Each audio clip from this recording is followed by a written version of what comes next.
Quando ela entrou naquela concessionária de luxo, todos pararam de falar. Os vendedores olharam de cima a baixo e riram. Saia daqui, faxineira. Mas o que ninguém sabia é que aquela mulher carregava um segredo que destruiria todos eles. Raquel Moreira empurrou a porta de vidro da concessionária Estrela Premium e sentiu o ar gelado do ambiente bater no seu rosto como um tapa. O chão brilhava tanto que ela conseguia ver o próprio reflexo nos ladrilhos, e por um segundo quase não se reconheceu. As mãos calejadas, os ombros curvados de quem carrega o peso do mundo sem reclamar, o olhar cansado de quem acorda antes do sol e só para quando o corpo implora por descanso. Mas naquele dia, Raquel não estava ali para limpar. Ela deu 2 passos para dentro e o barulho dos seus sapatos contra o piso chamou a atenção de todos. 4 vendedores pararam o que estavam fazendo. Um deles deixou o café pela metade, outro tirou os olhos do computador. E todos, sem exceção, olharam para ela de cima a baixo com aquele tipo de olhar que não precisa de palavras para humilhar. Fábio Teixeira foi o primeiro a se mover. Caminhou até ela com um sorriso que não tinha nada de gentil. Era o tipo de sorriso que as pessoas usam quando já decidiram quem você é antes de você abrir a boca. Boa tarde, senhora, disse Fábio com uma educação tão falsa que chegava a doer. Posso ajudar? A entrada de serviço é pelos fundos. Raquel sentiu o estômago apertar. Conhecia aquele tom. Tinha ouvido versões dele a vida inteira. Nas casas onde limpava, nos ônibus lotados, nos consultórios onde esperava horas para ser atendida. Eu vim ver um carro, disse Raquel, e sua voz saiu mais firme do que ela mesma esperava. O silêncio que se instalou na concessionária durou apenas 2 segundos, mas pareceu uma eternidade. Então veio a risada. Não foi alta, foi pior que isso. Foi uma risada contida, sufocada, o tipo que escapa quando alguém acha uma situação absurda demais para levar a sério. Um carro? Fábio repetiu, olhando de soslaio para os colegas. A senhora sabe que aqui os veículos começam em valores bem altos, certo? Talvez a senhora esteja procurando a loja de usados 2 quadras abaixo. Eu sei exatamente onde estou, Raquel respondeu. Bruno Cavalcante apareceu do fundo do escritório como se tivesse um radar para situações que pudessem manchar a imagem da sua concessionária. Era o gerente e carregava aquela postura de quem confunde autoridade com arrogância. O que está acontecendo aqui? Bruno perguntou, mas seus olhos já tinham feito a leitura completa da situação. Olhou para Raquel, olhou para a bolsa velha de couro que ela carregava, olhou para os sapatos gastos. A senhora deseja fazer uma limpeza? Bruno disse, e não teve sequer a decência de disfarçar o desprezo. Porque se for isso, já temos uma empresa terceirizada. Raquel sentiu o rosto arder. Não de vergonha, de raiva. Uma raiva silenciosa que ela tinha aprendido a engolir durante anos, porque pessoas como ela não tinham o luxo de demonstrar indignação. Pessoas como ela precisavam aceitar, agradecer e seguir andando. Quantas vezes ela tinha ouvido frases parecidas? Quantas vezes tinham olhado para suas mãos e decidido que aquelas mãos não mereciam segurar nada além de um pano de chão? Mas não naquele dia. Naquele dia, alguma coisa dentro de Raquel se recusou a recuar. Eu vim comprar um carro para o meu filho, disse Raquel. E cada palavra saiu como se tivesse sido esculpida em pedra. Bruno e Fábio se entreolharam. E então aconteceu algo que Raquel nunca esqueceria enquanto vivesse. Bruno cruzou os braços, inclinou a cabeça levemente para o lado e disse em voz alta o suficiente para que toda a loja ouvisse. Dona, com todo o respeito, eu trabalho aqui há muitos anos. Já vi de tudo. E quando alguém entra aqui vestida assim querendo ver carro de luxo, a gente sabe que não vai dar em nada. Eu não quero ser grosso, mas o meu tempo e o dos meus vendedores vale dinheiro. As palavras caíram sobre Raquel como pedras, cada uma mais pesada que a anterior. Um dos vendedores ao fundo deu uma risadinha. Outro fingiu estar olhando para o celular, mas estava filmando. Raquel olhou ao redor. Os carros reluzentes, perfeitos, pareciam pertencer a um mundo que nunca tinha sido feito para ela. E por um instante breve e doloroso, ela quase acreditou nisso. Quase. Porque naquele momento exato, o telefone de Raquel tocou. Ela olhou a tela. Era Theo, seu filho. Mãe, Estou chegando. Consegui sair mais cedo. A senhora já está lá? A voz de Theo era tudo o que Raquel precisava para lembrar por que estava ali. Aquele garoto que ela tinha criado sozinha, trabalhando em 3 empregos diferentes. Aquele garoto que estudava de madrugada enquanto ela passava pano no chão de escritórios vazios. Aquele garoto que tinha acabado de se formar em engenharia mecânica pela Universidade Federal Progresso, com a melhor nota da turma, e que tinha acabado de ser contratado por uma das maiores empresas do país. Theo era a prova viva de que sacrifício gera fruto. E Raquel tinha prometido a ele, prometido de verdade, daquele jeito que mãe promete com o coração inteiro, que no dia em que ele conquistasse o primeiro emprego, ela compraria o primeiro carro dele, com o dinheiro que tinha guardado durante anos, moeda por moeda, nota por nota. Cada centavo era uma noite sem dormir, uma dor nas costas ignorada, um almoço pulado. Ninguém sabia daquele dinheiro. Ninguém sabia que Raquel tinha uma conta numa agência bancária do centro da cidade, onde depositava fielmente tudo o que conseguia separar. Às vezes era pouco, às vezes era quase nada, mas ela nunca deixou de depositar, porque cada depósito era um tijolo na construção do sonho do filho dela. E Raquel Moreira não era mulher de deixar construção pela metade. Já estou aqui, meu filho. Raquel respondeu ao telefone, virando as costas para Bruno e Fábio como se eles não existissem. Pode vir. Quando desligou, Raquel se virou novamente para os vendedores e fez algo que nenhum deles esperava. Sentou-se no sofá da recepção, cruzou as mãos sobre o colo e esperou. Bruno franziu a testa. A senhora não pode ficar aí. Esse sofá é para clientes. Eu sou cliente, Raquel disse sem desviar o olhar. A senhora não é cliente enquanto não comprar nada. Fábio interveio, com aquele sorriso que mais parecia uma arma. Então me mostre os carros, Raquel respondeu calmamente. Ou vocês só vendem para quem tem a aparência certa? Aquela frase atingiu Bruno como uma bofetada invisível. Ele abriu a boca para responder, mas antes que pudesse dizer qualquer coisa, a porta da concessionária se abriu novamente. Um senhor entrou, discreto, observador, com o tipo de presença que não precisa de barulho para ser notada. Ninguém o reconheceu. Ninguém soube que ele estava ali. Mas ele viu tudo. Ouviu tudo. Cada palavra, cada risada, cada olhar de desprezo. E ele ficou em silêncio, observando. Enquanto isso, no outro lado da cidade, Dona Marta, mãe de Raquel, estava sentada na varanda da casa simples onde moravam. Segurava entre os dedos um terço gasto pelo uso e pelos anos. Seus lábios se moviam em oração silenciosa. Dona Marta sabia que a filha estava na concessionária. Sabia que aquele dia era especial. E sabia com aquela intuição que só mães e avós possuem que algo ia acontecer. Algo que mudaria tudo. Deus protege minha filha, sussurrou Dona Marta. O mundo nunca foi gentil com ela. Mas ela nunca deixou de ser gentil com o mundo. Uma lágrima desceu pelo rosto enrugado da senhora. Não era de tristeza. Era daquele tipo de emoção que não tem nome. Uma mistura de orgulho, medo, esperança e fé. Porque Dona Marta sabia o que Raquel tinha sacrificado. Sabia das noites que a filha chorava escondida no banheiro para que ninguém visse. Sabia das vezes que Raquel deixou de comer para que Theo tivesse o material da escola. Sabia de cada humilhação que a filha engoliu em silêncio, cada porta que bateram na cara dela, cada vez que o mundo disse que ela não era suficiente. E mesmo assim, Raquel nunca desistiu, nunca ficou amarga. Nunca deixou que a dureza da vida endurecesse seu coração. Essa é a mulher mais forte que eu conheço, Dona Marta disse para si mesma. E hoje, o mundo vai saber disso. Dona Marta apertou o terço contra o peito e fechou os olhos. Lembrou do dia em que Raquel chegou em casa com as mãos tremendo, segurando um papel amassado. Era a carta de aprovação de Theo na universidade. As duas choraram abraçadas naquela mesma varanda durante tanto tempo que o café esfriou na mesa. Naquele dia, Marta soube que todo o sofrimento tinha valido a pena. E agora, com Theo formado e empregado, o ciclo finalmente estava se completando.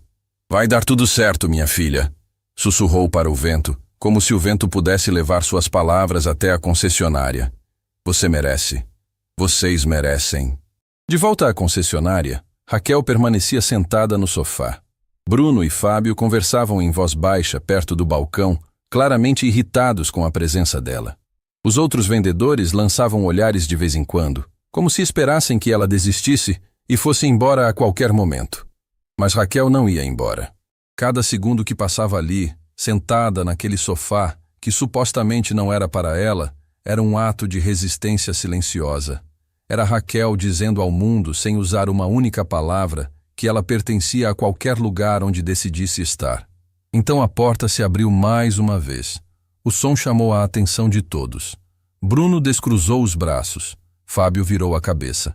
Até os vendedores que fingiam não estar prestando atenção pararam o que estavam fazendo. Um jovem entrou. Olhou ao redor, olhou para os vendedores, olhou para a mulher sentada sozinha no sofá. E bastou um segundo para que ele entendesse tudo. Porque aquela mulher era a mãe dele. E o que ele estava prestes a dizer mudaria o rumo daquela tarde para sempre. A partir daquele momento, nada mais seria como antes. Theo Moreira entrou na concessionária Estrela Premium e a primeira coisa que viu foi sua mãe sentada no sofá da recepção, sozinha, com as mãos cruzadas no colo e aquela expressão que ele conhecia melhor do que ninguém, a expressão de quem está segurando o mundo inteiro por dentro para não desabar por fora. E Theo soube, no mesmo instante, que algo tinha acontecido. Ele conhecia cada versão do olhar da mãe. O olhar cansado das madrugadas. O olhar orgulhoso do dia da formatura. O olhar corajoso que ela usava quando precisava esconder a dor. E aquele olhar ali, naquele momento, era o olhar de quem tinha acabado de ser ferida, mas se recusava a sangrar na frente dos outros. Mãe. Theo se aproximou e tocou o ombro de Raquel, com uma delicadeza que contrastava com a raiva que começava a ferver dentro dele. Está tudo bem? Raquel levantou os olhos e sorriu. Mas era aquele sorriso que as mães usam quando querem proteger os filhos da verdade. O sorriso que diz, está tudo bem, quando nada está bem. Está tudo ótimo, meu filho, respondeu Raquel. Estava te esperando. Theo olhou ao redor. Viu os vendedores encostados no balcão. Viu os olhares que tentavam disfarçar o deboche. Viu o clima estranho que pairava no ar. Nenhuma palavra tinha sido dita, mas a linguagem do desprezo é universal. Theo tinha crescido lendo aquela linguagem. Tinha passado a infância inteira decodificando os olhares que as pessoas lançavam para a mãe dele quando ela ia buscá-lo na escola com um uniforme de faxineira. Bruno Cavalcante se aproximou com aquele andar de quem é dono do território. Olhou para Theo de cima a baixo, fez uma avaliação rápida e decidiu que aquele rapaz também não pertencia àquele lugar. O senhor é? Perguntou Bruno com um tom que parecia educação, mas era controle. Sou o filho dela, Theo respondeu. E havia algo na sua voz que fez Bruno hesitar por um instante. Uma firmeza que não combinava com a imagem que o gerente tinha construído na cabeça sobre aquela família. Entendo, Bruno cruzou os braços. Olha, eu já expliquei para a sua mãe que os nossos veículos são de um segmento mais elevado. Não quero ser desagradável, mas talvez vocês se sintam mais confortáveis em outro lugar. A palavra confortáveis saiu da boca de Bruno como se fosse um presente, como se ele estivesse fazendo um favor. Como se redirecionar aquela família para longe da sua concessionária fosse um ato de bondade e não de preconceito. Theo respirou fundo, olhou para a mãe, e naquele olhar aconteceu uma conversa inteira sem palavras. Raquel balançou a cabeça quase imperceptivelmente, dizendo com os olhos, não, meu filho, não se rebaixe. Mas Theo não pretendia se rebaixar, pretendia se levantar. Nós viemos comprar um carro, disse Theo com uma calma que surpreendeu até ele mesmo. E gostaríamos de ser atendidos, se não for pedir demais. Fábio Teixeira, que estava encostado no balcão acompanhando tudo com um sorriso de quem assiste a um espetáculo divertido, resolveu se aproximar. Rapaz, vou ser direto com você. Os carros que temos aqui custam mais do que muita gente ganha em anos. Não é qualquer pessoa que entra e sai com um carro desses. Tem processo, tem análise de crédito, tem comprovação de renda. Não é tão simples quanto parece. Cada palavra era uma barreira. Cada frase era um muro. E Fábio as empilhava com precisão, construindo uma fortaleza de impedimentos entre aquela família e o carro que tinham vindo buscar. Nós vamos pagar à vista, disse Raquel. O silêncio que se fez na concessionária foi tão profundo que dava para ouvir o zumbido das luzes no teto. Fábio piscou. Bruno descruzou os braços. Os vendedores ao fundo trocaram olhares. À vista? Bruno repetiu como se tivesse ouvido uma palavra em outro idioma. À vista, Raquel confirmou. Sem financiamento, sem análise de crédito, sem complicação. Bruno soltou uma risada breve pelo nariz. Não era uma risada de humor. Era uma risada de descrença. O tipo de riso que escapa quando alguém ouve algo que considera impossível. Dona, com todo o respeito, a senhora sabe de quanto estamos falando? Os modelos que temos no salão partem de valores muito altos. À vista é uma quantia significativa. Eu sei quanto custa um carro. Raquel abriu a bolsa velha de couro e tirou de dentro um envelope. Eu sei porque passei anos juntando esse dinheiro. Centavo por centavo. Theo olhou para a mãe e sentiu a garganta apertar. Ele sabia da promessa. Sabia que a mãe tinha guardado dinheiro durante anos, mas nunca tinha visto o envelope. Nunca tinha perguntado quanto tinha ali dentro, porque para Theo, o que importava não era o dinheiro, era o sacrifício que cada nota representava. Cada nota daquele envelope era uma madrugada que a mãe dele não dormiu. Era um domingo que ela não descansou. Era um remédio que ela deixou de comprar para si mesma. Era uma refeição que ela pulou fingindo que não estava com fome. Theo engoliu a emoção que subia pela garganta como uma onda e disse: Minha mãe trabalhou a vida inteira para este momento. E nós não vamos sair daqui sem ser atendidos. Bruno olhou para o envelope nas mãos de Raquel com uma mistura de curiosidade e desconfiança. Estendeu a mão. Posso ver? Pode. Raquel entregou o envelope com a dignidade de quem sabe o peso de cada centavo ali dentro. Bruno abriu, olhou o conteúdo e, pela primeira vez desde que Raquel tinha entrado naquela concessionária, ficou sem reação. Não por muito tempo, apenas alguns segundos, mas o suficiente para que Fábio percebesse que algo não estava batendo com as suposições que tinham feito. Isso é, Bruno começou, mas não completou a frase.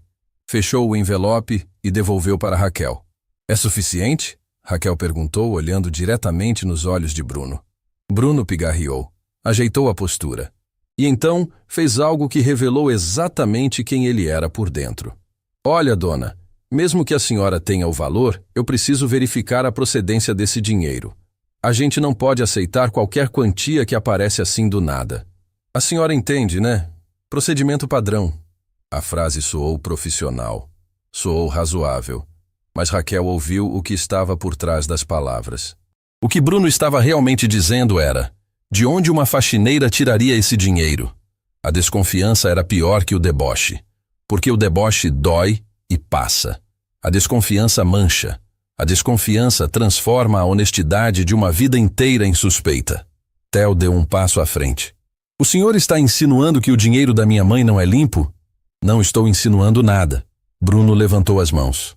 Estou seguindo o protocolo. Protocolo que o senhor aplica para todos os clientes ou só para os que não têm a aparência que o senhor espera? A pergunta de Theo ficou suspensa no ar como uma sentença. Bruno abriu a boca, fechou, abriu de novo. Não encontrou resposta. No canto da concessionária, o senhor que tinha entrado discretamente continuava observando. Ninguém tinha prestado atenção nele. Ninguém sabia que ele estava gravando mentalmente cada palavra, cada gesto, cada suspiro daquela cena. Estava sentado numa cadeira perto da vitrine, folheando um catálogo, aparentemente desinteressado. Mas seus olhos contavam outra história. Fábio, Bruno chamou o vendedor num tom baixo. Leva eles para a área de espera e oferece um café enquanto eu verifico essa situação. Área de espera? Fábio levantou uma sobrancelha. Desde quando a gente manda cliente para a área de espera? Desde agora, Bruno respondeu entre dentes. E não discute. Fábio se virou para Raquel e Theo com aquele sorriso mecânico. Acompanhem-me, por favor. Vou levá-los a um espaço mais adequado. A área de espera era uma salinha nos fundos da concessionária. Sem janelas, sem a elegância do salão principal, sem os carros reluzentes. Tinha um sofá velho, uma máquina de café com um adesivo de fora de serviço e uma mesa com revistas desatualizadas. Era o tipo de espaço que existe para ser esquecido. Raquel entrou e entendeu imediatamente o que estavam fazendo. Estavam escondendo ela, tirando da vista dos outros clientes que poderiam chegar, empurrando ela para os fundos, como faziam com tudo que não combinava com a vitrine perfeita. Mãe, vamos embora, Theo disse, a mandíbula travada de contenção. A gente compra em outro lugar, não precisamos disso. Raquel se sentou no sofá velho daquela salinha sem janelas. Colocou a bolsa no colo. Olhou para o filho com aquele olhar que só mães têm. O olhar que carrega décadas de sabedoria comprimida numa única expressão. Meu filho, eu passei a vida inteira saindo dos lugares quando me tratavam assim. Saí de lojas, saí de restaurantes, saí de consultórios. Sempre saí calada, sempre engoli, sempre pensei que o problema era eu. Ela fez uma pausa e apertou o envelope contra o peito. Mas não hoje.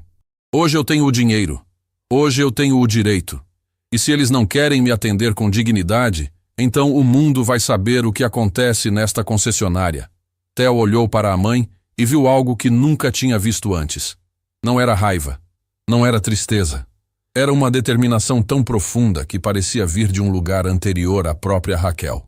Como se todas as mulheres que vieram antes dela, sua avó, sua bisavó, todas aquelas mulheres que calaram e engoliram, estivessem ali naquele momento de pé, juntas, dizendo, chega, então a gente fica, Theo disse, e sentou ao lado da mãe. Enquanto isso, no salão principal, Bruno Cavalcante ligou para alguém. Andava de um lado para o outro com o telefone grudado no ouvido, gesticulando nervosamente. Não, senhor. Não é uma situação normal. É uma mulher que apareceu aqui com um envelope de dinheiro querendo comprar um carro à vista. Sim, faxineira. Eu sei. Já coloquei eles na sala dos fundos. Estou esperando instruções. O que Bruno não sabia é que a pessoa para quem ele estava ligando era exatamente a pessoa errada para receber aquela ligação. E o senhor discreto que continuava sentado no canto da concessionária acabava de tomar uma decisão. Uma decisão que mudaria o destino de Raquel, de Theo, de Bruno, de Fábio e de todos que estavam envolvidos naquela história. Porque aquele senhor não era apenas um cliente. E o que ele estava prestes a fazer, ninguém via chegar. Theo estava sentado ao lado da mãe naquela salinha sem janelas, quando uma lembrança veio sem pedir licença. Ele tinha uns 7 ou 8 anos. A mãe tinha ido buscá-lo na escola porque ele estava com febre. Chegou ofegante, com o balde e os produtos de limpeza ainda na mão porque não tinha tido tempo de guardar. Na porta da escola, uma mãe de outro aluno olhou para Raquel e puxou o próprio filho pelo braço, murmurando algo sobre esse tipo de gente. Theo não entendeu na hora, mas viu a mãe engolir em seco, abaixar a cabeça e pegar a mão dele em silêncio. Naquela noite, Theo acordou com um barulho abafado vindo do banheiro. Era Raquel chorando. Sentada no chão frio, com a mão sobre a boca para não fazer barulho, chorando como se o peito fosse partir ao meio.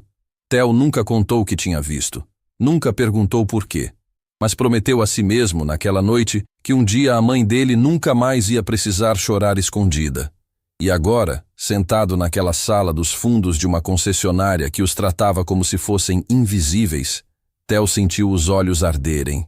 Porque a cena era diferente, mas a dor era a mesma. O mundo continuava dizendo para a mãe dele que ela não pertencia a certos lugares.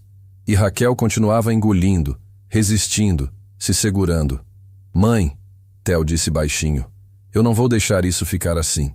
Raquel tocou a mão do filho. Meu filho, a melhor resposta que a gente pode dar é não sair daqui. É não dar a eles o gosto de nos ver desistindo. Não estou falando de desistir, Theo respondeu. Estou falando de justiça. Nesse momento, a porta da salinha se abriu. Fábio apareceu com 2 copos de plástico com água. Nem café ofereceu. O gerente está verificando a documentação, disse Fábio com uma frieza profissional que mal disfarçava o descaso. Pode demorar um pouco. Verificando o que exatamente? Theo se levantou. Minha mãe trouxe dinheiro legítimo, fruto de anos de trabalho honesto. O que mais precisa ser verificado? Fábio deu de ombros. Protocolo da casa, rapaz. Não fui eu que inventei. Protocolo que vocês aplicam para todo mundo? Ou só para quem entra aqui com cara de pobre? A pergunta ficou pendurada no ar. Fábio abriu a boca, mas nenhuma resposta veio. Deixou os copos na mesa e saiu sem dizer mais nada. Theo pegou o celular. Vou ligar para a ouvidoria do grupo. Essa concessionária tem dono e esse dono precisa saber o que está acontecendo aqui. Theo, espera. Raquel segurou o braço do filho. Antes de fazer qualquer coisa, olha para mim. Theo olhou. O que eu mais quero nesse mundo não é esse carro. É que você nunca se torne como eles. Que a raiva nunca te transforme em alguém que você não é. Promete para mim. Os olhos de Theo encheram de água. Porque ali estava a essência da mulher que o tinha criado. Depois de tudo o que tinham feito com ela naquele dia, a preocupação de Raquel não era com a humilhação. Era com o coração do filho. Eu prometo, mãe. Enquanto isso, no salão principal da concessionária, algo estava acontecendo que Bruno e Fábio desconheciam completamente. O senhor que tinha entrado discretamente minutos antes continuava sentado perto da vitrine. Tinha presenciado tudo. A chegada de Raquel, o deboche, a chegada de Theo, o confronto. E agora, o fato de que mãe e filho tinham sido mandados para uma sala nos fundos como se fossem um incômodo a ser escondido. Aquele senhor se chamava Henrique Duarte. E Henrique Duarte era o fundador e dono do Grupo Duarte, o conglomerado que possuía a concessionária Estrela Premium e outras 12 concessionárias espalhadas pelo país. Henrique tinha o hábito de visitar suas lojas sem avisar. Aparecia sem cerimônia, sem escolta, vestido de maneira simples, e ficava observando como seus funcionários tratavam os clientes quando achavam que ninguém importante estava assistindo. Era assim que ele tinha construído seu império. Não de cima para baixo, mas de dentro para fora. Ouvindo, observando, aprendendo. E o que ele tinha acabado de assistir fez o sangue dele ferver de uma forma que não sentia há anos. Henrique se levantou da cadeira e caminhou até o balcão onde Fábio organizava papéis com a indiferença de quem acabou de fazer algo perfeitamente normal. Com licença, Henrique disse com voz mansa. Eu gostaria de saber onde está o gerente. Fábio olhou para ele por cima dos óculos. Fez a mesma leitura rápida que tinha feito com Raquel. Avaliou a roupa, os sapatos, a aparência geral. E decidiu mais uma vez quem aquele homem era antes de ouvi-lo. O gerente está ocupado no momento, senhor. Posso ajudar em alguma coisa? Pode sim, Henrique respondeu com uma calma que escondia uma tempestade. Pode me explicar por que aquela mulher e o filho dela foram mandados para a sala dos fundos? Fábio pestanejou. O senhor viu isso? Vi tudo. Desde o momento em que ela entrou pela porta e vocês riram dela. Senhor, com todo o respeito, foi um mal-entendido. A gente tem procedimentos para humilhar clientes? Henrique cortou. E havia algo na firmeza daquela voz que fez Fábio recuar um passo involuntariamente. Não, senhor, claro que não, é que... Chame o gerente. Agora. O tom não era de pedido, era de ordem. E Fábio, mesmo sem saber quem era aquele homem, sentiu nos ossos que não era hora de questionar. Bruno Cavalcante saiu do escritório com o telefone ainda na mão. Quando viu Henrique, não o reconheceu.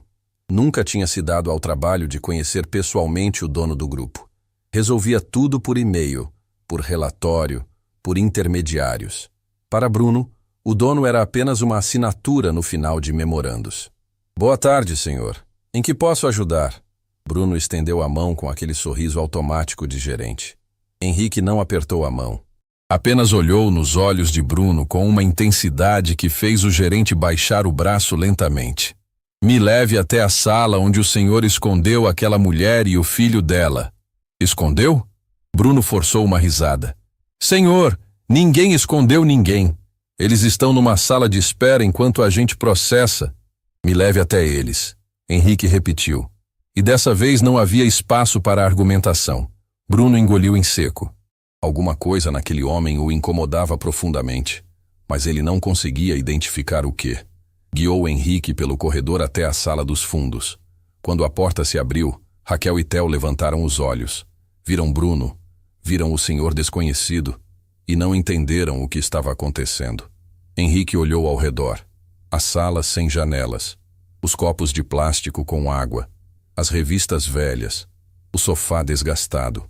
E então, olhou para Raquel, para aquelas mãos calejadas segurando uma bolsa velha de couro, para aquele envelope que representava anos de sacrifício. E algo se partiu dentro dele. Porque Henrique Duarte conhecia aquelas mãos. Não as de Raquel especificamente, mas mãos iguais àquelas. Sua própria mãe tinha tido mãos assim.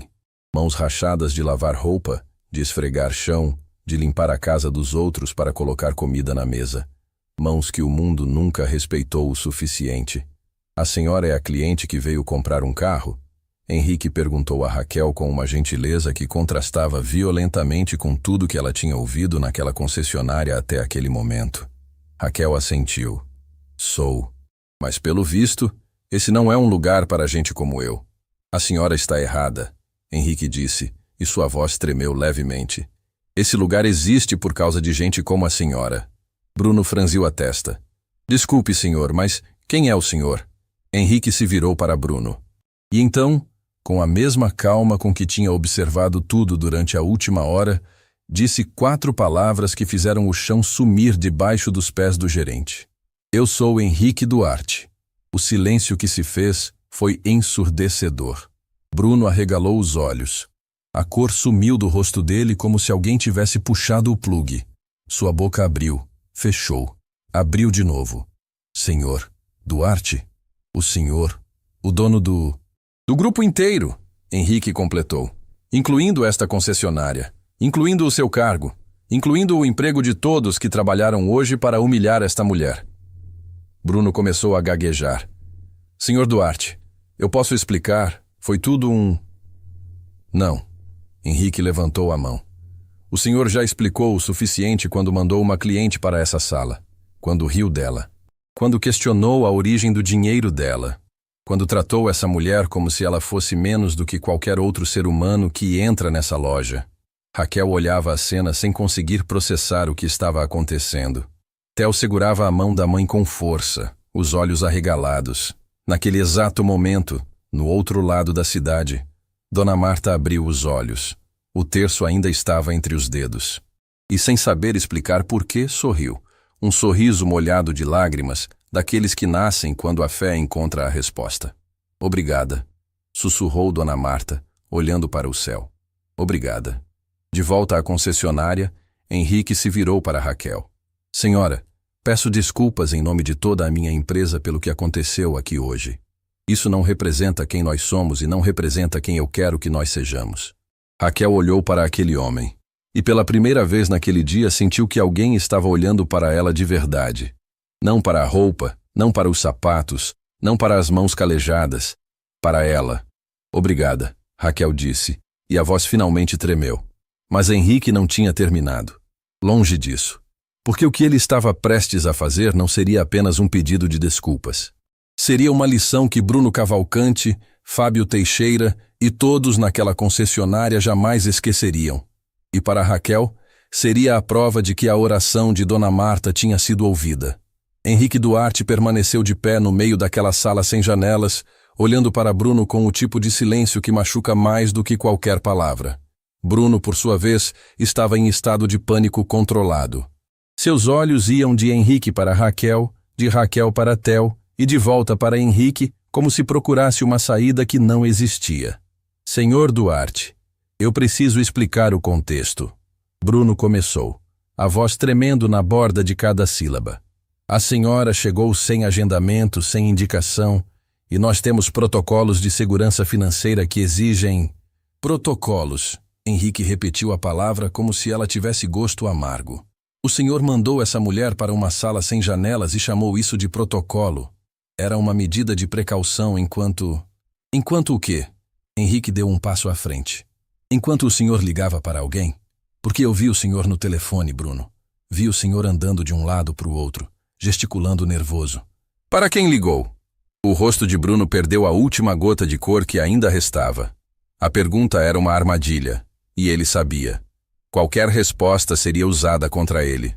Eu liguei para o supervisor regional. Bruno admitiu em voz baixa. Para o senhor Rogério Bastos. Relatei a situação e pedi orientação. Relatou a situação. Henrique repetiu. E o que exatamente o senhor relatou? Bruno engoliu em seco. Que uma pessoa com perfil incompatível tentou realizar uma compra à vista de alto valor e que eu precisava de autorização para prosseguir com a verificação. Perfil incompatível, Theo murmurou. A expressão no rosto dele era de alguém que acabava de ouvir a confirmação de tudo que sabia, mas esperava estar errado. É assim que vocês chamam minha mãe? Perfil incompatível? Raquel apertou a mão do filho. Não disse nada. Não precisava. Seus olhos diziam tudo. Henrique tirou o celular do bolso. Rogério Bastos é supervisor regional há quanto tempo? Uns 4 anos. Bruno respondeu cada vez mais acuado. Henrique discou um número. Colocou no viva voz. Todos na sala ouviram os toques. 1, 2, 3. Henrique? A voz de Rogério Bastos soou surpresa. Boa tarde, senhor. A que devo a honra? Rogério, estou na Estrela Premium. Você recebeu uma ligação do gerente Bruno Cavalcante hoje? Silêncio do outro lado. Um silêncio que durou segundos, mas pareceu uma confissão. Recebi sim, senhor. Rogério respondeu cautelosamente. Ele me relatou uma situação com uma cliente e eu orientei que ele seguisse o procedimento padrão de verificação. Que procedimento padrão é esse, Rogério? Porque nos manuais que eu mesmo aprovei, não existe nenhum procedimento que envolva esconder clientes numa sala dos fundos porque eles não têm a aparência certa. Outro silêncio. Mais longo. Senhor Duarte, o Bruno me disse que se tratava de uma situação suspeita, que a pessoa não tinha perfil para aquele tipo de compra. Você apenas validou o preconceito dele, Henrique cortou. Sem perguntar detalhes, sem questionar a abordagem, sem lembrar a ele que todo ser humano que entra nas nossas lojas merece respeito. Você deu carta branca para que ele humilhasse uma mãe na frente do filho. Senhor Duarte, eu não sabia que eu estava aqui. É isso que importa, Rogério? A forma como vocês tratam as pessoas só muda quando alguém importante está assistindo? Henrique desligou o telefone. O som do fim da chamada ecoou naquela sala como uma sentença. Bruno estava lívido. Suas mãos tremiam visivelmente. Ele sabia que sua carreira tinha acabado de desmoronar. E o pior é que não tinha sido por causa de um erro técnico ou uma decisão financeira ruim. Tinha sido por causa de quem ele era por dentro. Bruno, Henrique disse, e agora sua voz carregava um peso diferente. Não era raiva, era decepção. Quando eu fundei esse grupo, eu jurei que nenhum cliente seria tratado da forma como minha mãe era tratada quando entrava em lugares que o mundo achava que não eram para ela. Minha mãe limpou casas a vida inteira. Mãos iguais às dessa mulher aqui. E eu construí tudo isso para honrar aquelas mãos, não para cuspir nelas. Raquel levantou os olhos. A frase atingiu algo tão profundo dentro dela que as lágrimas vieram antes que pudesse contê-las. Não eram lágrimas de dor, eram de reconhecimento. Era a primeira vez na vida que alguém com poder olhava para ela e enxergava dignidade em vez de inadequação. Theo abraçou a mãe. E naquele abraço, toda a contenção que ele tinha mantido durante o dia finalmente se rompeu. Ele chorou. Chorou pelo dia de hoje, mas também por todos os dias que vieram antes. Por cada vez que viu a mãe ser tratada como menos. Por cada noite que ela chorou escondida pensando que ninguém ouvia. Henrique se virou para a porta. Bruno, me acompanhe ao salão. Agora. Os 3 saíram da sala dos fundos e caminharam pelo corredor de volta ao salão principal. Os vendedores que estavam em seus postos fingindo normalidade congelaram quando viram a expressão de Henrique. Fábio, que estava atendendo o telefone, largou o aparelho no meio da frase. Todos aqui, por favor. Henrique disse em voz alta, mas controlada. Todos os funcionários da loja aqui no salão, agora. Um a um, os vendedores se aproximaram. A recepcionista saiu de trás do balcão. O técnico veio da oficina. Em menos de 2 minutos, toda a equipe da concessionária Estrela Premium estava reunida. Meu nome é Henrique Duarte. Sou o fundador e dono do grupo que paga o salário de cada um de vocês. O impacto foi imediato. Rostos empalideceram. Posturas mudaram. O ar ficou pesado. Hoje eu vi algo que me envergonha profundamente.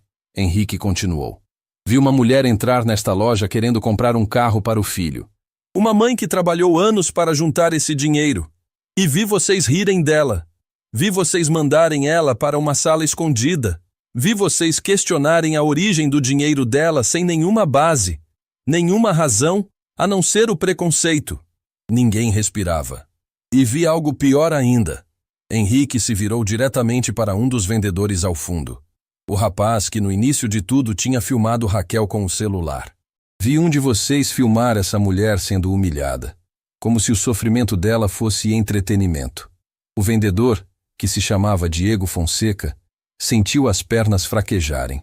Seu rosto ficou vermelho e ele automaticamente levou a mão ao bolso onde estava o celular. Me entregue esse celular. Henrique estendeu a mão. Diego hesitou. Olhou para Bruno em busca de apoio, mas Bruno estava olhando para o chão como alguém que já desistiu de tudo. Agora, Henrique repetiu. Diego entregou o aparelho com a mão tremendo. Henrique abriu a galeria de vídeos e ali estava. A gravação de Raquel sendo humilhada. A risada ao fundo. A voz de Bruno dizendo que o tempo dos vendedores valia dinheiro. Cada segundo registrado. Henrique assistiu ao vídeo inteiro em silêncio. Quando terminou, levantou os olhos e olhou para Raquel. Senhora, esse vídeo é a prova do que fizeram com a senhora hoje. E ele pertence à senhora. Não a essa concessionária. Não a esse funcionário. À senhora. Raquel olhou para o celular na mão de Henrique sem entender completamente o que aquilo significava. A senhora pode fazer o que quiser com essa gravação, Henrique explicou.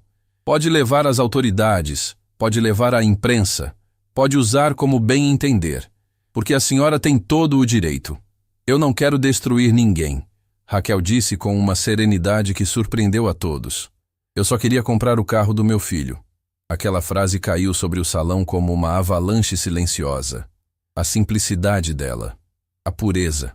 Uma mulher que tinha sido humilhada, ridicularizada, escondida, e tudo o que ela queria era cumprir a promessa que tinha feito ao filho. Henrique sentiu os olhos arderem. Virou o rosto por um instante para recompor a emoção. Quando olhou de volta para Raquel, havia uma decisão no olhar dele. A senhora vai comprar o carro do seu filho. Hoje, agora, no salão principal desta concessionária. E vai ser atendida da forma como deveria ter sido desde o primeiro minuto. Depois, virou para Bruno. E o senhor vai atendê-la pessoalmente. Vai mostrar cada modelo, vai explicar cada detalhe, vai tratar essa mulher com o respeito que ela merece. E vai fazer isso na frente de toda a sua equipe. Bruno abriu a boca. Fechou. Sabia que não havia escolha. Se o senhor se recusar, Henrique completou, eu aceito isso como sua carta de demissão. O silêncio na concessionária era tão absoluto que dava para ouvir o barulho dos carros passando do lado de fora. Cada funcionário ali presente entendia o peso daquele momento. Não era só sobre Raquel, era sobre cada pessoa que já tinha entrado naquela loja e sido julgada pela aparência. Theo olhou para a mãe. Raquel olhou para o filho. E naquele olhar, sem uma palavra sequer, os dois disseram tudo. Tudo o que as palavras nunca conseguiriam expressar. Anos de luta, de sacrifício, de resistência silenciosa. Tudo condensado num único instante de reconhecimento. Raquel se levantou. Alisou a bolsa velha de couro. Segurou o envelope contra o peito e caminhou de volta ao salão principal com a cabeça erguida. Mas o que ninguém sabia, nem Raquel, nem Theo, nem Henrique, é que aquele vídeo gravado por Diego já não estava apenas no celular. Minutos antes, enquanto todos estavam na sala dos fundos, Diego tinha enviado o vídeo para um grupo de amigos. Um desses amigos trabalhava em um portal de notícias. E naquele exato momento, o vídeo da humilhação de Raquel Moreira estava sendo assistido por milhares de pessoas. A história tinha acabado de escapar das paredes daquela concessionária. E o que viria a seguir seria maior do que qualquer um ali poderia imaginar. Bruno Cavalcante caminhou até o modelo mais caro do salão, com os passos de quem anda sobre vidro quebrado. Cada metro percorrido era uma humilhação calculada. Não a humilhação cruel que ele tinha imposto a Raquel, mas a humilhação silenciosa de quem colhe exatamente o que plantou. Este é o nosso modelo mais completo, Bruno disse. E sua voz saiu tão mecânica que parecia um robô repetindo um roteiro decorado. Não olhava Raquel nos olhos. Não conseguia. Raquel, no entanto, não estava prestando atenção no carro. Estava prestando atenção no filho. Theo caminhava ao redor do veículo com os olhos brilhando de um jeito que ela não via desde o dia em que ele abriu a carta de aprovação da universidade. Passava a mão pela lataria com um cuidado quase reverente, como se estivesse tocando um sonho que finalmente tinha se materializado. Mãe, olha isso, Theo sussurrou, abrindo a porta do motorista. A senhora tem noção do que a senhora fez? Do que esse momento significa? Raquel sentiu o peito apertar, porque ela tinha noção. Tinha noção de cada madrugada, cada dor nas costas, cada refeição pulada. Cada nota depositada naquela conta era um pedaço da vida dela transformado em possibilidade para o filho. Esse é o carro que você quer, meu filho? Raquel perguntou. Theo olhou para a mãe e balançou a cabeça. Mãe, eu não preciso do mais caro. Qualquer carro que a senhora escolher já é o carro mais valioso do mundo para mim. Porque não é sobre o carro, é sobre quem está me dando. Henrique Duarte, que observava tudo a poucos metros de distância, precisou virar o rosto. Aquelas palavras tinham atingido um lugar que ele protegia há décadas. A memória da própria mãe, que nunca viveu para ver o que ele tinha construído. Que morreu achando que o filho não ia conseguir. Que partiu sem saber que as mãos dela, que o mundo desprezou, tinham criado alguém que mudaria a história de uma família inteira. Vamos levar esse aqui, mãe. Theo apontou para um modelo intermediário. Bonito, confiável. Perfeito para quem estava começando a vida profissional. Esse é mais do que suficiente. Raquel abriu o envelope. Contou as notas na frente de Bruno, de Fábio, de todos os vendedores que tinham rido dela. Cada nota colocada sobre o balcão era um tapa silencioso na cara do preconceito. Não havia raiva naquele gesto. Havia dignidade. E a dignidade, quando é verdadeira, dói mais do que qualquer vingança. Está tudo aí. Raquel disse quando terminou de contar. Pode conferir. Bruno conferiu. 2 vezes. 3 vezes. O valor estava completo. Exato. Sem um centavo a menos. Anos de economia empilhados naquele balcão como prova irrefutável de que aquela mulher sabia exatamente o que estava fazendo desde o momento em que cruzou a porta. A documentação foi preenchida em silêncio. Ninguém falou além do necessário. Os vendedores assistiam à cena como estátuas, cada um processando internamente o peso do que tinham feito e do que estavam testemunhando. Quando o último documento foi assinado, Henrique se aproximou de Raquel. Senhora Moreira, eu gostaria de fazer algo. Não como compensação, porque nada compensa o que aconteceu aqui, mas como gesto de reconhecimento. Henrique tirou do bolso um cartão pessoal. Esse é o meu número direto. Se a senhora ou o seu filho precisarem de qualquer coisa, manutenção, assistência, o que for, me ligue pessoalmente. Raquel pegou o cartão e olhou para ele com olhos marejados. Obrigada, senhor. Mas o que o senhor já fez hoje vale mais do que qualquer cartão. O senhor olhou para mim quando ninguém mais queria olhar. Nesse instante, o celular de Henrique tocou. Ele atendeu, ouviu por alguns segundos e sua expressão mudou completamente. O rosto dele, que até então carregava uma mistura de emoção e indignação controlada, se transformou em algo que Raquel não soube identificar. Quando? Henrique perguntou ao telefone. Quantas visualizações? Como assim estão ligando para a sede? Desligou e olhou para Bruno com uma seriedade que fez o gerente recuar um passo. O vídeo, Henrique disse. O vídeo que o seu vendedor gravou da senhora Moreira sendo humilhada está na internet e já tem mais de 200.000 visualizações. O chão pareceu se abrir debaixo dos pés de Bruno. Fábio, que estava encostado num canto tentando ser invisível, empalideceu. Diego Fonseca, o vendedor que tinha filmado e enviado o vídeo, começou a tremer visivelmente. Eu mandei para um amigo, Diego gaguejou. Não sabia que ele ia publicar.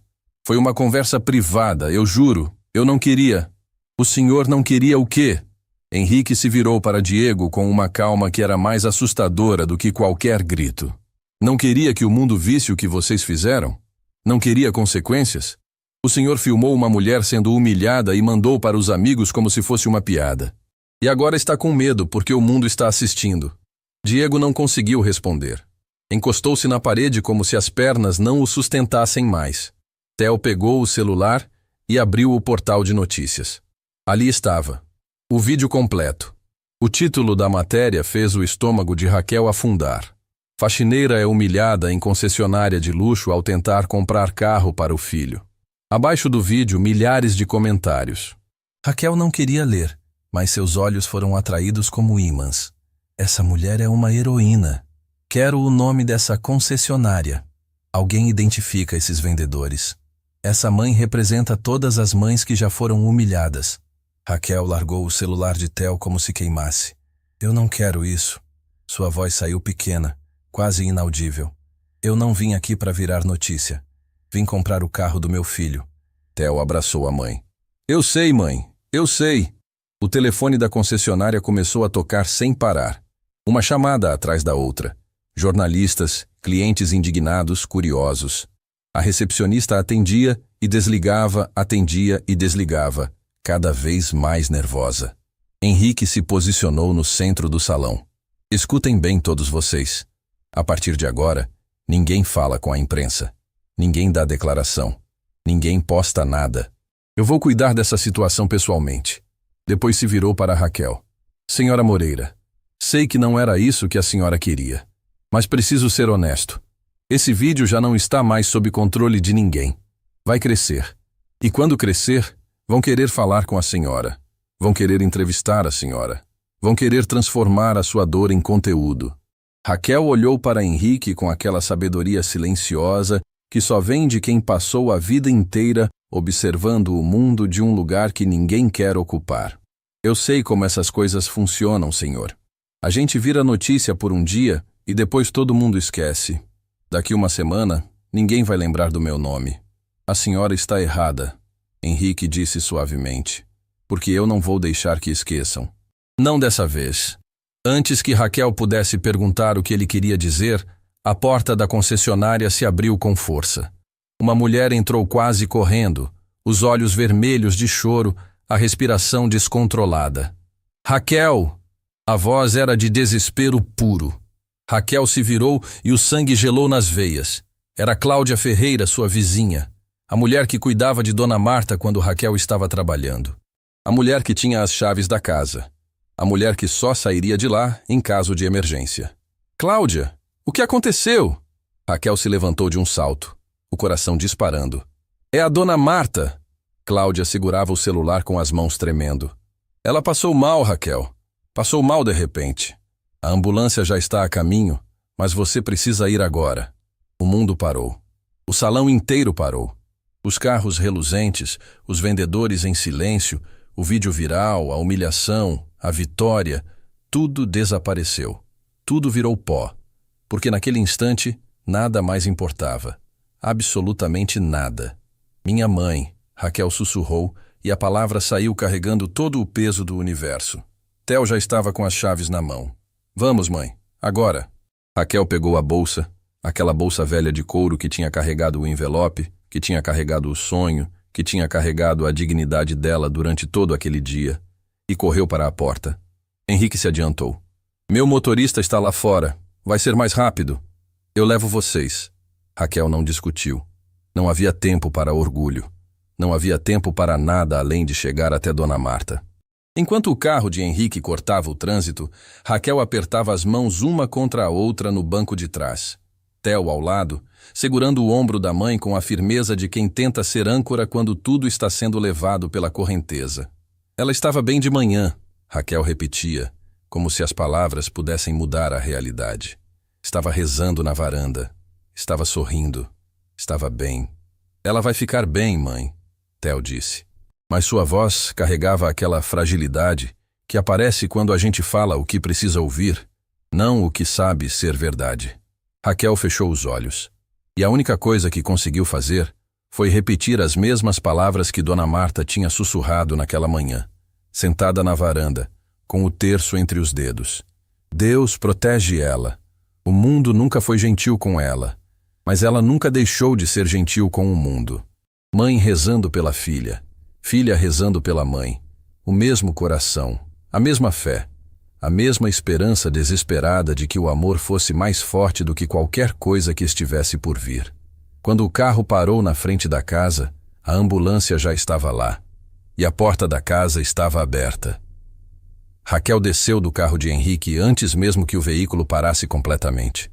Seus pés bateram no asfalto e ela correu em direção à porta aberta da casa com uma velocidade que o corpo cansado não deveria permitir, mas que o desespero tornava possível.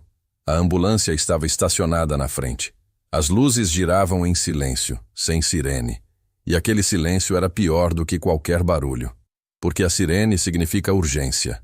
O silêncio significa que já não há pressa. "Mãe!" Raquel gritou ao entrar. A sala era pequena, um sofá com uma manta dobrada, uma estante com porta-retratos e uma televisão antiga sobre um móvel de madeira. No canto, a cadeira de balanço de Dona Marta, vazia. O terço estava no chão, ao lado da cadeira, como se tivesse escorregado dos dedos dela no momento em que o corpo cedeu. Raquel seguiu as vozes até o quarto. 2 paramédicos estavam ajoelhados ao lado da cama onde Dona Marta estava deitada. Cláudia segurava a mão da senhora e chorava em silêncio. "Mãe!" Raquel se ajoelhou ao lado da cama e pegou a outra mão de Dona Marta. Estava fria, mais fria do que deveria. "Mãe, estou aqui, estou aqui." Dona Marta abriu os olhos, devagar, como se as pálpebras pesassem toneladas. Mas quando encontrou o rosto da filha, algo aconteceu. Um brilho. Fraco, mas real. O tipo de brilho que só aparece quando a pessoa que a gente mais ama no mundo está por perto. "Minha filha." A voz de Dona Marta era um fio. Quase nada. Quase silêncio. "Você comprou o carro do meu neto?" Raquel soltou um soluço que saiu do fundo da alma. De todas as coisas que Dona Marta poderia ter dito, ela perguntou sobre o carro de Theo. Porque mesmo ali, naquela cama, com o corpo falhando, o coração de Dona Marta ainda batia pelos outros. Ainda se preocupava com os sonhos da família antes dos próprios. "Comprei, mãe. Comprei sim." Um sorriso se formou nos lábios de Dona Marta. Pequeno, cansado, mas inteiro. Um sorriso que continha uma vida inteira de espera, de sacrifício, de fé inabalável. "Então está tudo bem", sussurrou Dona Marta. "Está tudo bem." Theo entrou no quarto e, quando viu a avó deitada, as pernas quase falharam. Ele se segurou na parede, respirou fundo e caminhou até a cama. Ajoelhou do outro lado, ao lado da mãe. "Vó." A voz de Theo saiu trêmula. "A senhora precisa ficar forte, tá? Eu vou levar a senhora para passear no carro novo. A senhora vai sentar no banco do passageiro e a gente vai abrir a janela e sentir o vento. Eu prometo." Dona Marta levantou a mão com esforço e tocou o rosto do neto. Os dedos enrugados tremiam, mas o carinho era firme. Era o mesmo carinho de sempre.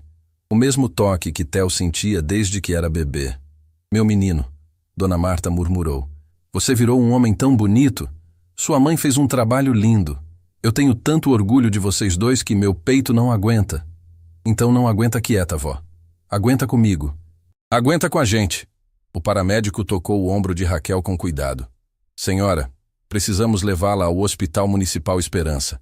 A pressão dela caiu muito e precisamos fazer exames. Quanto antes, melhor." Raquel assentiu sem conseguir falar. Segurou a mão da mãe durante toda a transferência para a maca. Não soltou no corredor. Não soltou na porta. Só soltou quando precisou, na entrada da ambulância. E aquele soltar de mãos doeu como se arrancassem um pedaço dela. "Eu vou logo atrás, mãe. Não vou sair de perto da senhora." Henrique, que estava na calçada observando tudo com o peito apertado, se aproximou. "Eu levo vocês. Meu motorista conhece os atalhos." Durante o trajeto até o hospital, ninguém falou. Theo olhava pela janela sem ver nada. Raquel tinha os olhos fechados e os lábios se moviam em oração silenciosa. As mesmas palavras, a mesma fé, a mesma esperança desesperada. Henrique dirigia o olhar para a estrada, mas sua mente estava em outro lugar. Estava numa tarde parecida com aquela, anos atrás, quando recebeu a ligação dizendo que a própria mãe tinha sido levada às pressas para um hospital. Ele estava numa reunião de negócios. Estava fechando o maior contrato da carreira. E quando o telefone tocou, largou tudo. Saiu correndo. Mas quando chegou, era tarde. A cadeira ao lado da cama estava vazia. Ninguém tinha segurado a mão dela nos últimos momentos. Henrique nunca se perdoou por isso. E agora, vendo Raquel rezar no banco de trás do seu carro, jurou para si mesmo que faria qualquer coisa para que aquela mulher não passasse pelo mesmo. Quando chegaram ao hospital, Dona Marta já estava sendo encaminhada para uma sala de emergência. Uma enfermeira pediu que aguardassem na recepção. Raquel se sentou numa cadeira de plástico, as mãos apertando o terço que tinha pegado do chão da casa antes de sair. O terço da mãe. Gasto, suado, cheio de orações acumuladas ao longo dos anos. Minutos se arrastavam como horas. Theo andava de um lado para o outro. Cláudia trouxe água que ninguém bebeu. Henrique fez ligações discretas, solicitando que o melhor cardiologista disponível fosse chamado imediatamente. E então, no meio daquela espera sufocante, o celular de Theo começou a tocar, e a vibrar, e a apitar com notificações que não paravam. Theo olhou a tela e arregalou os olhos. O vídeo da humilhação da mãe dele na concessionária. Tinha ultrapassado 1 milhão de visualizações. Estava em todos os portais, em todos os canais de notícia, em todas as redes sociais. E agora, alguém tinha encontrado o nome de Raquel. Tinha encontrado a história dela. Tinha encontrado o fato de que ela era faxineira há mais de 2 décadas, mãe solo, e que tinha juntado dinheiro a vida inteira para comprar o carro do filho. O país inteiro estava falando sobre Raquel Moreira, mas Raquel nem sabia, porque naquele momento, sentada naquela cadeira de plástico de hospital, a única coisa que existia no universo dela era a porta da emergência e a esperança de que aquela porta se abrisse com boas notícias. 1 hora se passou, depois outra. Henrique recebeu uma ligação e se afastou para atender. Quando voltou, sua expressão era complexa.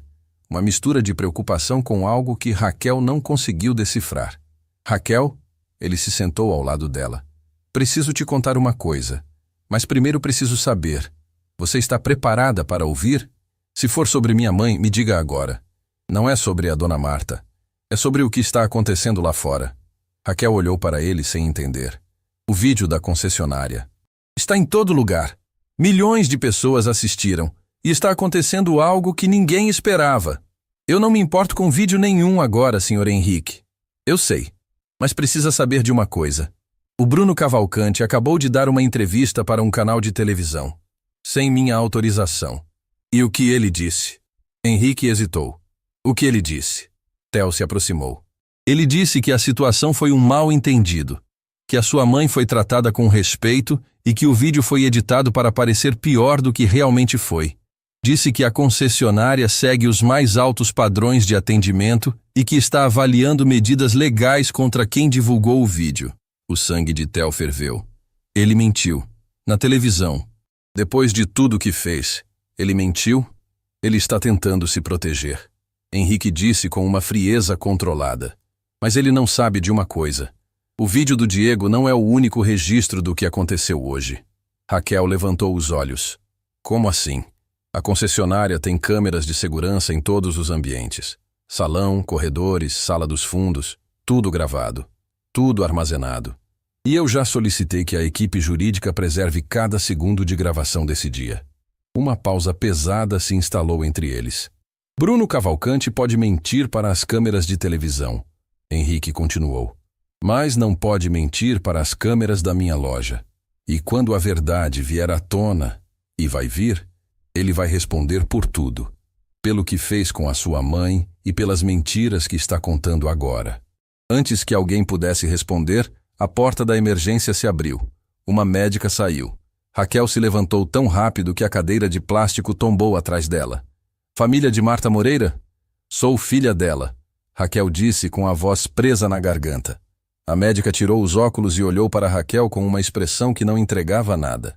Dona Marta teve uma crise hipertensiva severa que comprometeu temporariamente a função cardíaca. Conseguimos estabilizá-la. Raquel soltou o ar que não sabia que estava segurando. Ela está consciente e quer ver vocês. Mas preciso ser direta. O coração dela está frágil. Ela precisa de repouso absoluto, acompanhamento contínuo e um tratamento específico. Sem isso, outra crise pode acontecer a qualquer momento. Tudo o que ela precisar. Raquel disse sem hesitar. Tudo. O tratamento dela fica por minha conta. Henrique disse atrás de Raquel. Tudo. Do primeiro ao último exame. Raquel se virou. Senhor Henrique, eu não posso aceitar isso. A senhora não está aceitando um favor. Está aceitando uma dívida que eu tenho. Não com a senhora. Com a minha própria mãe. que nunca recebeu o cuidado que merecia porque eu cheguei tarde demais. A voz de Henrique rachou na última palavra. Theo abaixou a cabeça. Cláudia chorava. E Raquel entendeu naquele instante que aquele homem não estava oferecendo caridade. Estava oferecendo redenção. A própria redenção. Obrigada, Raquel sussurrou. A médica os guiou até o quarto. Dona Marta estava deitada, com fios e aparelhos ao redor, mas seus olhos estavam abertos. E quando viu Raquel e Theo entrando pela porta, o monitor ao lado da cama registrou algo que a ciência talvez não explique. Os batimentos do coração dela se acalmaram, como se o coração soubesse antes da mente que as pessoas que mais amava estavam ali. Eu rezei a tarde inteira. Dona Marta sussurrou com um sorriso fraco. Pedi para Deus proteger vocês. Acho que ele me ouviu. Raquel segurou a mão da mãe e desta vez não ia soltar. A senhora rezou por nós e Deus mandou um anjo para a concessionária, mãe. Um anjo disfarçado de cliente. Dona Marta olhou para Henrique, que estava parado na porta do quarto com os olhos vermelhos. O senhor cuidou da minha filha? A sua filha não precisa que ninguém cuide dela, Dona Marta. Henrique respondeu com a voz embargada. Ela é a mulher mais forte que eu já conheci. Eu só tive o privilégio de testemunhar. Dona Marta sorriu. E naquele sorriso, apesar dos fios, dos aparelhos, da fragilidade do corpo, havia uma força inabalável. A força de uma mãe que rezou. A força de uma oração que foi ouvida. Mas enquanto aquela família se reunia naquele quarto de hospital, do outro lado da cidade, algo estava se movendo. Algo que nenhum deles esperava. Porque Fábio Teixeira, o vendedor que tinha sido o primeiro a humilhar Raquel, tinha acabado de ver a entrevista de Bruno na televisão. E ao contrário do gerente, Fábio não conseguiu mentir para si mesmo. O celular dele estava aberto numa mensagem que ele ainda não tinha tido coragem de enviar. Uma mensagem endereçada a um jornalista. Uma mensagem que continha a verdade completa sobre o que tinha acontecido naquela concessionária. E junto com a verdade, um pedido. Um pedido que, se fosse aceito, mudaria não só o destino de Fábio, mas o desfecho inteiro dessa história. Fábio Teixeira apertou o botão de enviar. A mensagem seguiu para o jornalista com tudo. A verdade completa. Cada detalhe do que aconteceu naquela concessionária. As risadas, o deboche, a sala dos fundos, a ordem de Bruno, a covardia de todos, incluindo a dele próprio. Mas a mensagem não era apenas uma confissão. Era um pedido público de perdão endereçado diretamente a Raquel Moreira. Fábio escreveu: Eu fui o primeiro a rir. Fui o primeiro a tratar aquela mulher como se ela fosse invisível. Não fiz isso porque sou mau. Fiz porque me acostumei a julgar as pessoas pela aparência. E essa é a pior coisa que um ser humano pode fazer com o outro. Decidir o valor de alguém antes de conhecer a história. Eu errei. E quero que o mundo saiba que eu errei. Porque se a minha vergonha puder ensinar uma pessoa a não fazer o que eu fiz, então pelo menos meu erro terá servido para alguma coisa. Na manhã seguinte, o Brasil acordou com 2 entrevistas lado a lado em todos os portais de notícia. De um lado, a entrevista de Bruno Cavalcante, negando tudo, mentindo, tentando salvar a própria imagem. Do outro, a confissão de Fábio Teixeira, assumindo a culpa, pedindo perdão, expondo a verdade sem filtros. O contraste era devastador. Um homem mentindo para se proteger. Outro se destruindo para fazer a coisa certa. E o público não perdoou Bruno, mas acolheu Fábio com uma compaixão que ele mesmo não esperava. Henrique Duarte agiu rápido. Naquela mesma manhã, convocou uma coletiva de imprensa na sede do Grupo Duarte. Câmeras de todo o país estavam apontadas para ele quando subiu ao microfone. O que aconteceu na concessionária Estrela Premium é inaceitável. E a responsabilidade é minha, porque foi na minha empresa que isso aconteceu. Fez uma pausa. Respirou fundo. Bruno Cavalcante está demitido por justa causa, assim como Diego Fonseca, o funcionário que filmou a cliente e distribuiu o vídeo como entretenimento. O supervisor regional Rogério Bastos, que validou as ações de Bruno por telefone sem questionar, também foi desligado. Os jornalistas dispararam perguntas, mas Henrique levantou a mão pedindo silêncio. Mas demitir pessoas não resolve o problema. O problema é cultural. É o preconceito que a gente carrega sem perceber. É a forma como decidimos quem merece respeito baseado no que a pessoa veste, no que a pessoa aparenta, no trabalho que a pessoa faz. Henrique olhou diretamente para as câmeras. Por isso estou anunciando a criação do programa Mãos que Erguem. A partir de hoje, todas as concessionárias do Grupo Duarte terão treinamento obrigatório sobre atendimento digno. E mais. Vamos criar uma bolsa de estudos permanente para filhos de trabalhadores domésticos. Porque se uma faxineira conseguiu criar um engenheiro sozinha, imaginem o que essas famílias poderiam alcançar com um pouco de apoio. A sala de imprensa irrompeu em aplausos, mas Henrique não tinha terminado. Essa iniciativa não leva o meu nome. Leva o nome de quem a inspirou. Atrás dele, um painel se iluminou. E ali, em letras grandes, estava escrito: Programa Raquel Moreira, Mãos que Erguem o Mundo. No quarto do Hospital Municipal Esperança, Raquel assistia à coletiva pelo celular de Theo. Dona Marta estava ao lado, sentada na cama, já com mais cor no rosto, o terço de volta entre os dedos. Quando o nome dela apareceu naquele painel, Raquel levou a mão à boca. As lágrimas vieram sem aviso, sem controle, sem vergonha. Mãe, está vendo isso? Raquel sussurrou. Dona Marta apertou a mão da filha. Estou vendo, minha filha. O mundo inteiro está vendo o que eu sempre vi. O quê? Que você nunca foi invisível. Você sempre foi extraordinária. O mundo é que não sabia olhar.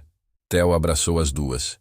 Avó, mãe e neto, entrelaçados naquele quarto de hospital, chorando juntos. Não de dor, de algo que não tem nome em nenhum idioma. Algo que nasce quando o sofrimento finalmente encontra sentido, quando a luta encontra reconhecimento, quando o amor encontra eco. Nos dias que se seguiram, a história de Raquel se transformou em algo maior do que ela mesma. O vídeo ultrapassou 10 milhões de visualizações. Pessoas de todo o país compartilhavam suas próprias histórias de humilhação e superação, usando a expressão que nasceu espontaneamente na internet. Mãos que erguem. Faxineiras, pedreiros, motoristas de ônibus, cozinheiras, porteiros, trabalhadores invisíveis do Brasil inteiro começaram a contar o que passavam todos os dias. O que engoliam, o que escondiam, as portas que batiam na cara deles. E pela primeira vez, o país inteiro parou para ouvir.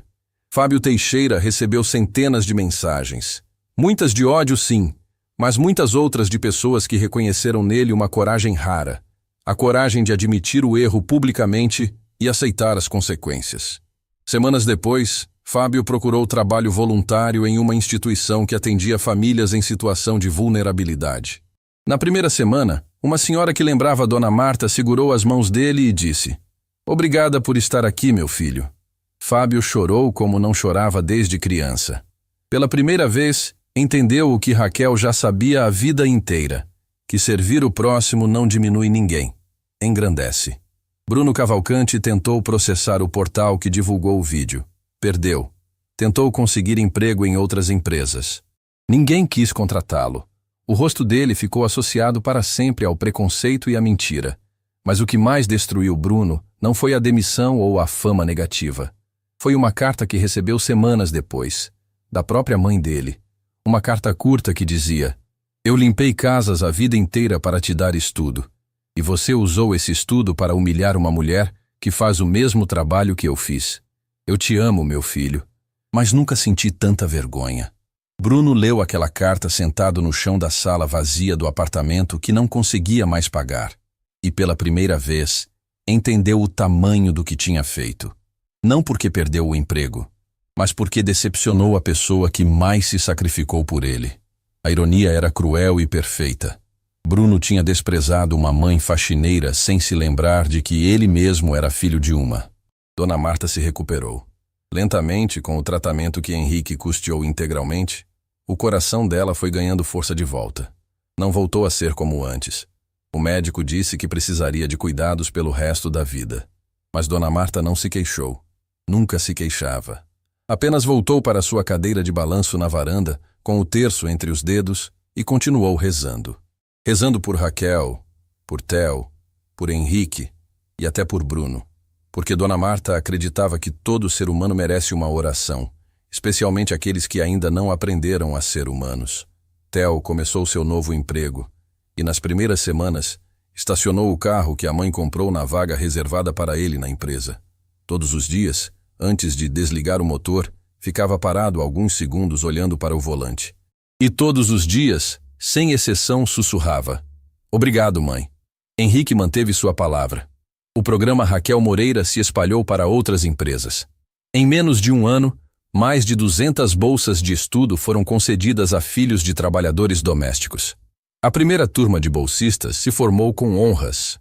E no dia da formatura, quem entregou os diplomas foi Raquel Moreira, com as mesmas mãos calejadas que um dia foram motivo de deboche numa concessionária de carros de luxo. Naquele dia, Raquel subiu ao palco vestida do mesmo jeito de sempre. Sem luxo, sem produção, sem tentar ser o que não era. E quando segurou o microfone, a plateia inteira ficou em silêncio. "Eu sou faxineira", começou Raquel, e sua voz não tremeu. "Sou faxineira há mais de 20 anos. Limpei chão de shopping, de escritório, de hospital, de escola, e durante muito tempo achei que o mundo estava certo sobre mim, que eu era só isso, que eu não merecia estar em certos lugares, sentar em certos sofás, sonhar certos sonhos." Fez uma pausa. Olhou para Dona Marta na primeira fila, com o terço nas mãos, chorando de orgulho. Olhou para Theo ao lado da avó, com os olhos vermelhos e o sorriso mais bonito do mundo. Mas a minha mãe nunca deixou eu acreditar nisso. Ela me ensinou que dignidade não vem do que você veste, do que você dirige ou do cargo que ocupa. Dignidade é como você trata as pessoas quando ninguém importante está assistindo. A plateia inteira se levantou. Aplausos que pareciam não ter fim. Lágrimas em rostos de desconhecidos. Mãos batendo com força, como se cada palma fosse um grito de reconhecimento para todas as Raquéis do mundo. E lá na varanda da casa simples, numa tarde qualquer, semanas depois, Dona Marta balançava na cadeira de sempre. O terço entre os dedos, os olhos fechados, o coração em paz. "Deus", sussurrou Dona Marta com aquele sorriso manso que só ela tinha. "O senhor fez muito mais do que eu pedi. Eu só pedi proteção. O senhor deu justiça." Uma brisa suave balançou as cortinas. O sol da tarde pintava a varanda de dourado. E naquele silêncio sagrado, Dona Marta continuou rezando. Porque é isso que mães fazem. Rezam, acreditam e erguem o mundo com as próprias mãos. As mesmas mãos que o mundo insiste em não ver. As mesmas mãos que sustentam tudo.